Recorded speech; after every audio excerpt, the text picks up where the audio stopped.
Hey everyone, and welcome to this new series on my channel. It's going to be the Focus on series, in which for like about a month or so, I will take a deck and I'll take it to locals, and I'll try to compete with that, and I will try to find for myself like the best version of the deck possible. For this month, I have picked Tri-Brigade because I've already been playing the deck for quite a while and I've been really enjoying it.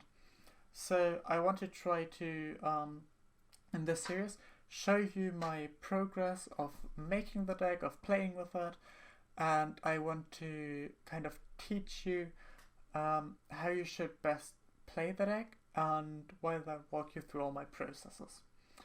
I hope that's an idea that a lot of you enjoy. Like, we might just cover Shaddolls and like other cards as well, and that'll obviously just be in future episodes. What I'm going to do now is just show you the first iteration of my deck profile, which we'll be using in this week, which is the 22nd of March. So we are playing on the new format, and yeah, let's just see how it goes.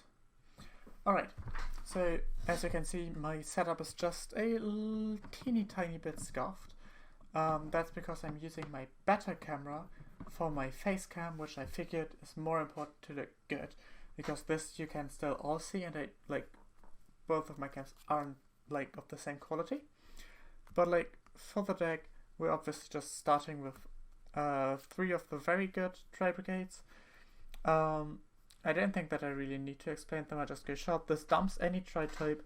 This, if sent to the graveyard, will search you a Tri-Brigade, and this can special summon it. That was very weird and I have no fucking clue what just happened. Okay, on the other one, we're just playing KittCat, because he doesn't do that much. He's just, if you already have combo, he'll dump you protection or negate, which that's really good. But if you don't have anything yet, this card's just like alone, it doesn't do anything. All these cards can, like these 3 are very good alone, and this is good if you have a discard. So all of these do something, and he just doesn't do anything alone. So that's why we're only playing 2 of Kit. Next, we're obviously playing the Lyrilusk engine, which is just these, because if you open with Fractal and Turquoise, you will literally win the duel. I have been quite unsatisfied with these, because these 3 are just bricks, and if you don't open with Fractal, this is also a brick.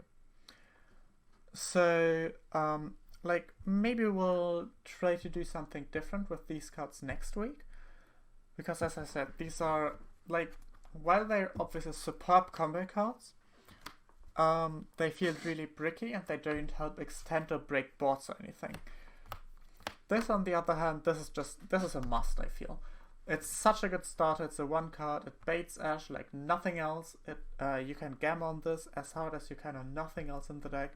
This card is absolutely cracked, and in my opinion, needs to be played in this deck. We have 1 Kinkabayo, because I wanted to run Jack in the Hand to increase my consistency.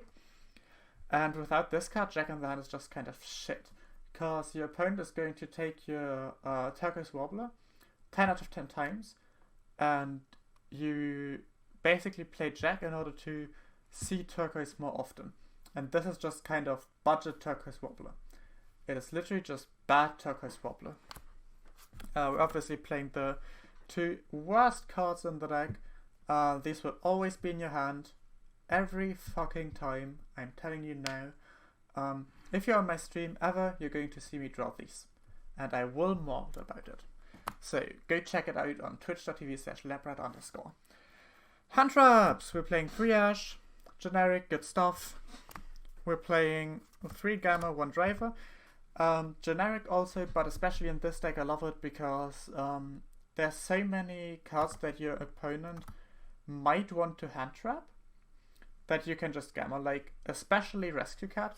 If you go Rescue Cat effect, they have to Ash or gamma if they have it in hand, and you'll just gamma, and you'll like gain a hand trap that returns and stuff. It's just very good. And we're playing 1 DD Crow because you can search it. It's a tri-type, good stuff. For the spells, we're playing 3 tanky. These aren't the ulti tankies that I play in tournaments, because I don't want to destroy my ulti tankies by doing deck profiles or stuff. But you will see ulti tankies in tournaments. Smile, so come join my stream, because I stream all my tournaments on Mondays and Fridays usually. We have the 3 Jack in the hand, which I already mentioned, and 1 Foolish and 1 Cold Boy.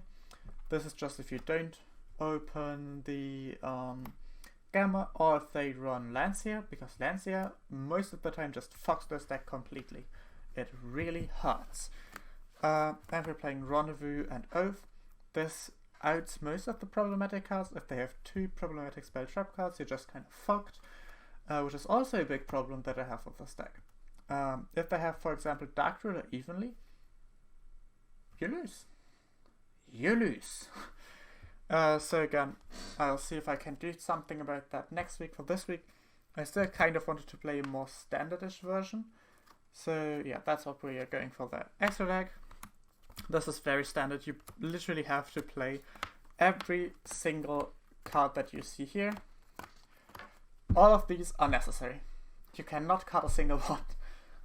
I've tried playing around with it a bit. This seems useless sometimes, but it's so good against control decks and just to pull random OTKs out of your ass. This card is incredible. This card seems really bad, but against control decks you need it to grind. This is the only grind card basically, so it's just really necessary. And the only flex spot you have is Omega. This is literally the only flex spot in the deck. And it's not really a flex spot because Omega is better than anything else in the deck, and you can't tell me otherwise. Because otherwise, like, gambling on your turn won't have any value, and you do it so often. Yeah, you really want this. It's a hand trap, it returns, it gives you a bit more of a grind game because it will return your banished resources. This is what you want. And then for the side deck, this is obviously just locus oriented. I'm playing Harpy's Featherstorm. I'm playing 3 Lightning Storm, which I acquired this week, and I'm very happy to have these because in my locals, there's just monkey. Like, I think we have 2 Draco players, we have Invoke players, all that bad stuff. This just wins. Set 5 pass, you Lightning Storm, you win. Easy. We're playing 3 Dark Ruler for the Dragon Link matchup.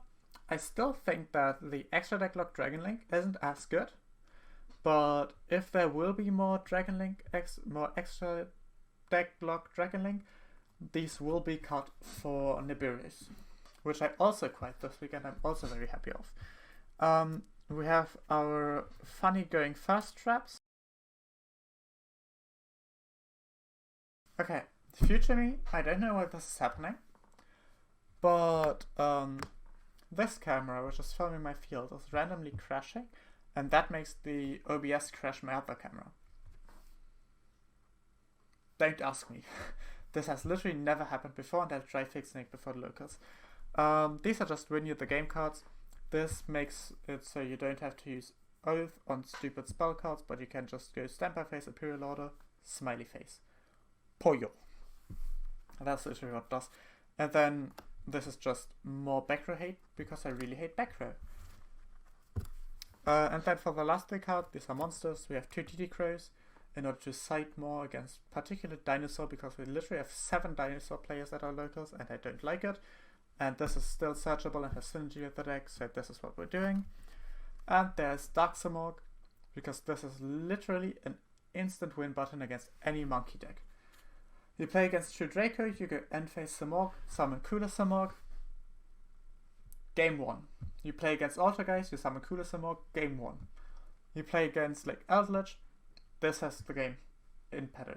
It's just over. So that's why this is here. Okay. So this was my deck profile, and I hope you enjoyed it. We are going to go into the duels next, and then in the end I'm going to tell you about what I thought about this particular version of the deck, and then maybe some ideas I have for the rest, like going into the future, going into the next few weeks, and I'll see you in the duels. Okay, so sadly we'll have to jump into a game that has already started. This was round 1 of locals, obviously. but my Wi-Fi crashed, so my stream crashed, and then I had to reboot it all, and I couldn't like stream the first part. I went first. I put a barrier statue and double dragon lords. My opponent targeted me and made Romulus, which is where we are now and where we're going to jump into the game. So, as you can see, my opponent is basically just comboing off here after using Dark Ruler, and I will be quick to succeed after I see Borrelsword Dragon. For game 2, I'm just going to start off using Fractal, which is going to pitch me Kit, which is going to send Rendezvous, because I already have the Nerval, which I'm going to normal summon here, and immediately I just get a Lancea. So I link into Linkuriboh, search another Fractal, and I set one, and pass. On their turn, my opponent is going to activate Chaos Space, which is met by Order, then the Rocket Spell, which is going to be met by Ash, and then they will chain, they will succeed, revealing 4 spells. Game 3 is also going to be very interesting. My opponent starts off by using Chaos Space, which I Ash, and then they just set 1 and pass. Here we have a lot of possibilities because my hand is stacked. I've opened Fractal, Turquoise Wobbler, and also the Rescue Cat. So what I decided to do is normal summoning Rescue Cat in order to bait a hand trap, because like Dragonlink doesn't just break, so I'm expecting like 3 hand traps, and so I'm expecting them to hand trap my Rescue Cat so I can then just do my normal Fractal Turquoise combo, and you're going to see how this plays out. Alright, here we go. I normal summon Rescue Cat, I use the effect and I really don't get hand trapped, so I summon out Kit and Karos as you always do. I link them off for Frigide, and you will use Kit's effect to send Nerval to grab a Fractal, but then my Frigide gets hit by an IDP, which I guess my opponent sided in. As expected though, we do just do Turquoise Fractal here, ending on just a Zeus sadly, so my opponent is able to make a valid effort in comboing here. However, after getting Zeus, they are only able to end on an Heretic Sphere, which we are easily going to be able to swing over by battle. From where on out, we can just proceed to do some crazy combos that will just end up winning us the game. Due to my bad internet connection lags, I sadly wasn't able to record round 2 and 3, but I do have the records of rounds 4 and 5. At this point I am 3-0, and we're just going to hop into round 4 here. This game is gonna be weird. I'll have to start off by using Turquoise Wobbler in order to special summon the blue one, to overlay and search for Nerval, which will then be discarded by Karos, which will allow me to kind of make a pretty good board here. Like, it's fine, and I even played around Dark Ruler by sending Oath, but then I get hit with the Forbidden Droplet instead of Dark Ruler, which I can't react because my opponent sends a trap. Then they normal summon a Zoo, and I just skip from here. Game 2 I sadly just breaked, so let's pretend that never happened and move on to round 5. Alright, round 5, game 1 I go full combo, which I guess you don't have to see anymore. My opponent goes Prosperity, which I Ash because I hope they won't get to blur out cards, but then they had Super Poly for God Dragon Armaduke anyways, and just proceed to set up Vanity's Ruler and Unicorn, and nope, we are not playing through that, so I'm just scooping. Game 2, I will proceed to just set a card, which is an Imperial Order to which my opponent will scoop to. In game 3, we have another one of these really big brain situations. So I know my opponent has a Dogmatica Punishment set, because they've searched it with Ecclesia.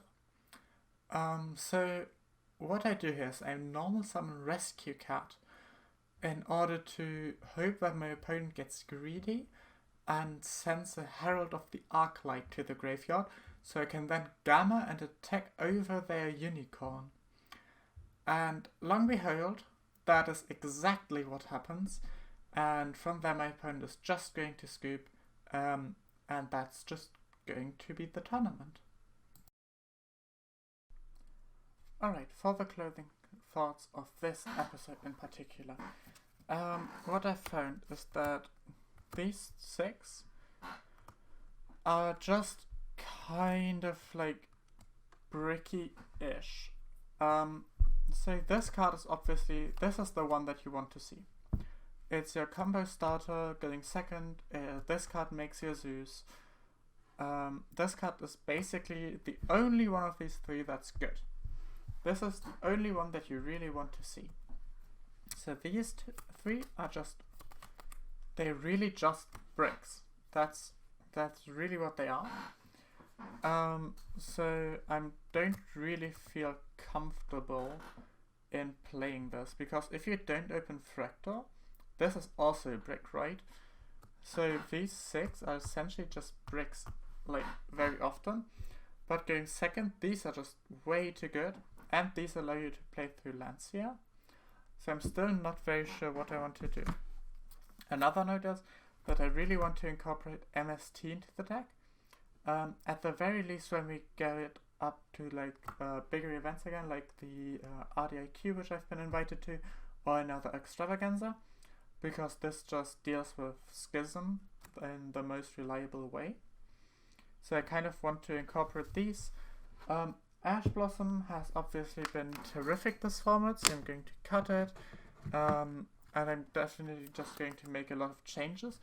And then there's this card. This card is so insane, and it helps you in so many situations. But then it's also bricky if you don't open up anything, right? So I'm really not too sure what to do, and obviously like this build of the deck has been working wonders for me. Next week we'll get 40 OTS packs, which I've all earned this month playing just Tri-Brigade. So yeah, we'll see. So maybe I just try to build some sort of control Tri-Brigade deck, or I'm just going to try changing up like the main deck, the ratios, stuff, just so if I like quote unquote break, I don't break as hard, or I still have like plays. And I guess we'll just see about that in like the next episode. And then just for like closing this off, I really wanted to say thank you to all of those who were here. Obviously, you can just check out my stream where this was like recorded live, at least the duels were, so you can see everything. And you can also see me rage about being sharked, like it happened on Friday. Yeah, I also want to give huge shoutouts to Winter Kills, which is kind of the channel that I've got this idea from. And yeah, I'll see you in the next one of these videos. I hope you enjoyed. If you did, please leave a like and subscribe, and check out my Twitch stream. See you!